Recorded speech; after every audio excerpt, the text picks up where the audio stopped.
Last video starting in 3, 2, 1. We're back.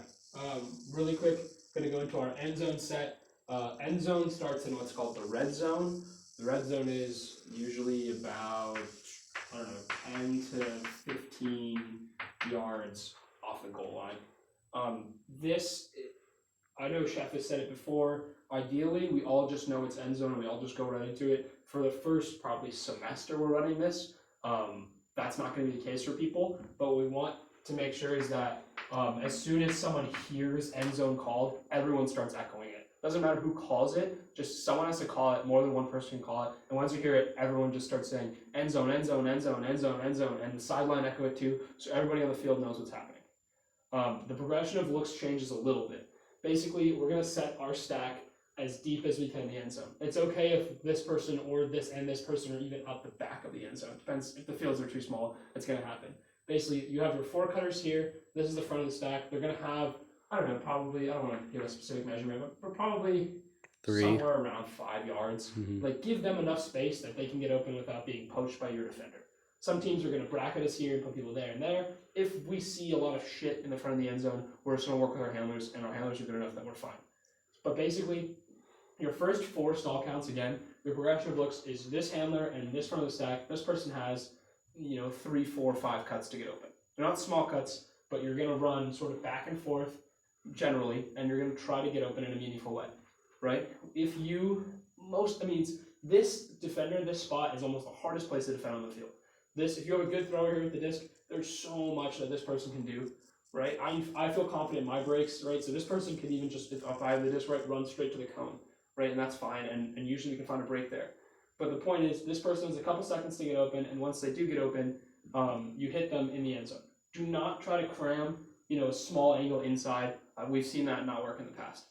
Basically, after those 4 seconds are done, this person's going to stay there for a moment. Then you're looking to your reset. Notice now the reset is setting up on the open side of the field. The reason this is because it allows this thrower to easily attack this space. A lot of people try to score goals here. I guarantee you more goals are scored here, right? Just across the board. You want to attack the break side. There's no defenders there. Even if they're throwing a coach or something shit in the lane, you're trying to get to here. But this is where a lot of people get hurt on uplines. There's a lot of traffic. There's always going to be traffic there. So after the first 4 seconds, we're looking to our reset. Our reset is the same options they had when this was on the sideline and regular. They can either cut up and back, or if this defender is playing at an angle that allows for an easy throw, they can just cut upfield and we hit them. So once that you hit them up line, your mark as the person that had the disc is immediately on the wrong side.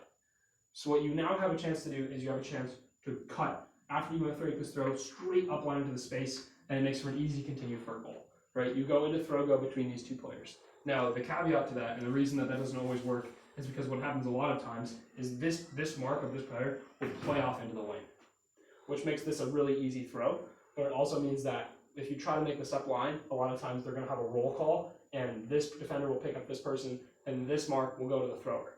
So that doesn't mean you don't throw this. You still throw here. Usually we'd like this person to be moving forward too. So you throw here, you still cut up line. This defender will absorb you, and then in the time it's going to take this person to get to the person that now has the disc over here. So they're probably somewhere here.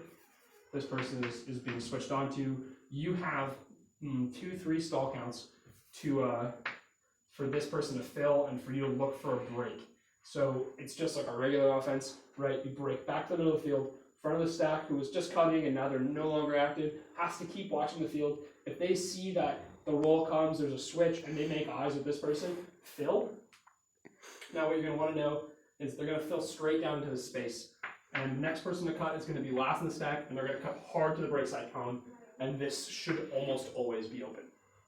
Now, another stipulation about this is there's a lot of this motion that happens in our end zone. There's a lot of the throw a break, and then the next person in the back of the stack cuts to the open side or what have you. But we'll talk about it a little more when the disc is starting the end zone. Sometimes, say there's a turnover and the disc is on the sideline, or still in end zone, it just changes a little bit. Your mark is going to come over, and we're going to say you're not even going to look at the front of the stack. If it's on the sideline and we're in end zone, you're going to, for your first, 4 seconds, look just to this person who's going to make either, if they can get open up line, great, it's an easy goal, it's dangerous, but it's open, right? If they can get there, we throw it into that window. If not, they're coming backfield. So they're looking for that reset, hit them around, front of the stack is still coming off, getting the disc, and then it's again this person, and we're again continuing the disc all the way to the break side.